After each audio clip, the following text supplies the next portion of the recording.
அனைவருக்கும் இனிய வணக்கம். அன்பின் ஆன்மீகத்திற்கு உங்களை அன்புடன் வரவேற்கிறோம். இன்றைய பதிவில் 2025ஆம் வருடம் நவம்பர் மாதத்தில் வரக்கூடிய திருவண்ணாமலை பௌர்ணமி கிரிவலம் செல்வதற்கான தேதி மற்றும் நேரம் என்னங்கிற தகவலை நம்ம தொடர்ந்து பார்க்கலாம். அதற்கு முன்பாக அன்பின் ஆன்மீகம் யூடியூப் சேனலுக்கு சப்ஸ்கிரைப் செய்து ஆதரவு அளிக்குமாறு அன்புடன் கேட்டுக்கொள்கிறோம்.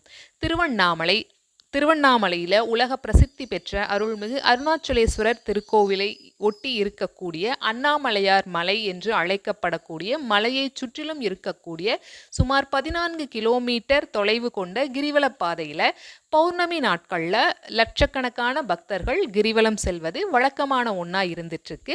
2025ஆம் வருடம் நவம்பர் மாதம் 5ஆம் தேதி புதன்கிழமை அன்று பௌர்ணமி திதி எப்பொழுது ஆரம்பமாகி எப்பொழுது நிறைவடையுதுன்னு பார்த்தா நவம்பர் மாதம் 4ஆம் தேதி செவ்வாய்க்கிழமையன்று இரவு 9:43 பௌர்ணமி திதி ஆரம்பமாகி நவம்பர் மாதம் 5ஆம் தேதி புதன்கிழமையன்று இரவு 7:27 பௌர்ணமி திதி நிறைவடையுதுங்கிற தகவலை சொல்லியிருக்காங்க. பௌர்ணமி கிரிவலம் செல்லும் பொழுது நிலவு வெளிச்சம் உடலில் படும்படியாக கிரிவலம் செல்வதனால் உடலுக்கும் நன்மை ஏற்படுங்கிற தகவலையும் சொல்றாங்க.